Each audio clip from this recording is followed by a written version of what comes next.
Амар байна уу? Хүчрэг Монгол хөтөлбөрийн бараа байна. Өнөөдөр хамтдаа ардчилсан хувьсгалын алтан хараацай Санжаа сүрэнгийн зоригийн тухай ярилцгаулна. Та бичлэгээ дуустал хамт байгаарай.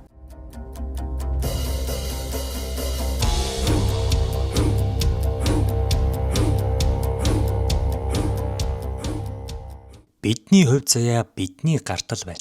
Намрын орой. Зориг ганцаараа ажил дээрээ үлджээ. Цонхны цаана Улаанбаатар хотын гэрлүүд анивчин далдрагч додогшоо өнгийн харахад өрөө бүрэнхий намг. Тэр ширээн дээр лаган асав. Цахилгаан тасарсандаа биш зүгээр л зоригийн сэтгэлд нэг зүйл хүнд байна. Өдөржин хурал маргаан төмөн бухимдал донд нэг үг хизээч мартагдсангүй. Чи хэтэрхий үнэнч вэ зоргоо? Улс төрд ийм хүн удаан тогтохгүй шүү. Тэр лааны дүлэн ширтэн бодол болон суулаа. Ханын тавиран дээр тавьсан нэгэн хуучны номыг гүйлгэн харснаа дотор нь хавжуулсан аавынхын захидлыг гаргаж ирэв. Цаасан шарлаж үсгэн бүдэрсэн ч нэг өгүүлбэр тодхон бичээстэй байв. Хүмүн хүн үнэнч байхыг хизээч ичхүүр гэж бүү бод. Үнэн хизээд эцэст нь ялдаг юм. Гэхдээ тэр ялах үед дэрэгдэн зогсож байх зоригтой байв. Зориг гүнзгий амьсгаа авч лааны дүлэнд захидлыг ойртуулан гэрэлтүүлв. Улс төр шийдвэр гаргахдаа дараах 4 ашиг сонирхлыг дараалж авч үзэх хэрэгтэй. Эхний ээлжинд улсын хаан ашиг сонирхлыг, хоёрдугаарт намынхаа ашиг сонирхлыг, дараа нь аливаа нэг санхүү эдийн засгийн бүлэгт ордог бүлгийн сонирхлыг, хамгийн сүүлд нь хувийн сонирхлоо тавь. Энэ дараалал алдаж болохгүй, алдах юм бол ялцрах төвшөнд орно хэмээн зориг хэлсэн байна. 1998 оны 10 сарын 2-нд ерөнхийлөгчийн дамгын газрын дарга С Баярын хамт улсын их хурлын гишүүн Энхбаатрийн өрөөнд 3 цаг орчим ярьж хөрөлцөн гэдэг.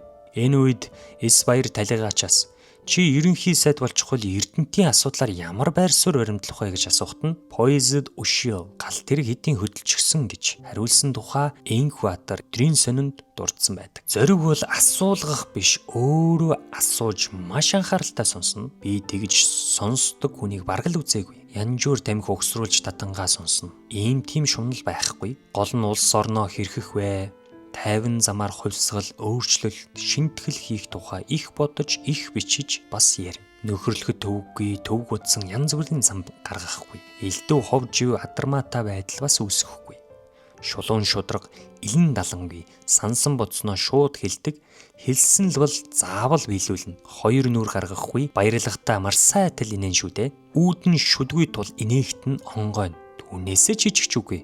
Аливаад гомдоод байхгүй, маш их тайван хүн байсан да. Зоригийн маань үхлийг төрсөн, нас барсан өдрийгч үнч олон хүн улс төрийн зорилгодоо ашиглах юм да. Хөшөөнд нь хүмүүс цэцэг өргөтөн сүүлийн үед очихоо байсан. Харин дарсныхын дараа л очдог болсон. Тэрээр тамхиа татангаа, ном унших, шадар нүүх тундуртай байв. Голдуу Болгарын стюардесс хэмээх янжуур татна одоо түүний хөшөөний өмнө хаяа уг янжуурыг тавьсан байдаг. Би Монгол хүний сарвал ухаанд итгэдэг гэж хэлэх дуртай энэ эгэлхэн эр 36хан насаа шадар нүүж хаяа нэг сэтгэл яриа нийлдэг нөхөдтэйгөө билар зохиж 100 г виски татсан шиг өнгөрүүлэхдээ Монголын нэл гардчлалыг бэхжүүлэх, Монгол хүний үнэлэмжийг өсгөхөд хувь хүнийхээ түүхэн үргийг үүсгсэн эрхэм билээ. 1990 оны хаврын нэгэн өглөө Сүхбаатарын талбайд хэдэн 100 оюутан ажилчин багш өвгөд хөгшөд цугласан байв. Хаврын салхи хатууж цугласан хүмүүсийн нүднээс айдас бус итгэл харагд. Нэг өндөр туранхай залуу тайзан дээр гарч ирлээ.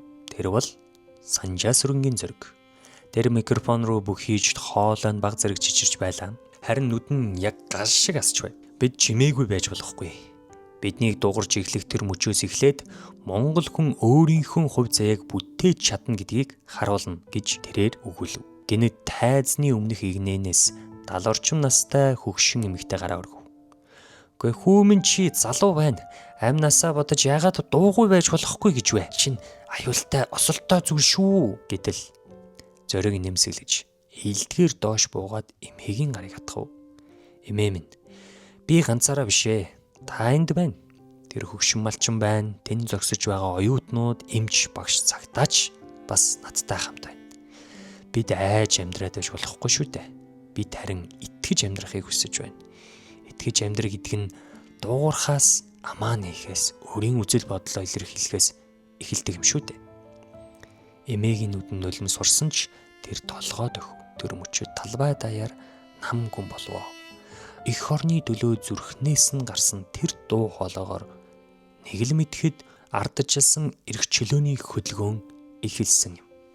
За бичлэгийн энэ хүртэл үзэж байгаа та бүхэнд маш их баярлалаа. Тэгээ Хөшрөг Монгол хөдөлгөөний өнөөдрийн онцлсон эрхэм бол Санжаа Сүрэнгийн зориг эрхэм байлаа. Тэгээ энэ хүний эх орноо гэсэн халуун сэтгэл, мөн дээрээс нь эх орныхон төлөө хийж бүтээсэн энэ их зүйлсээс бид бүхэн маш олон зүйлийг сурах боломжтой байна. Хамгийн гол нь үндэснээ эх орноо хэрхэн хөгжүүлж, хүчрхжүүлэх вэ гэсэн энэ хүний сэтгэл өнөөдрийг хүртэл бидний дотор галыг асаасаар байна шүү дээ.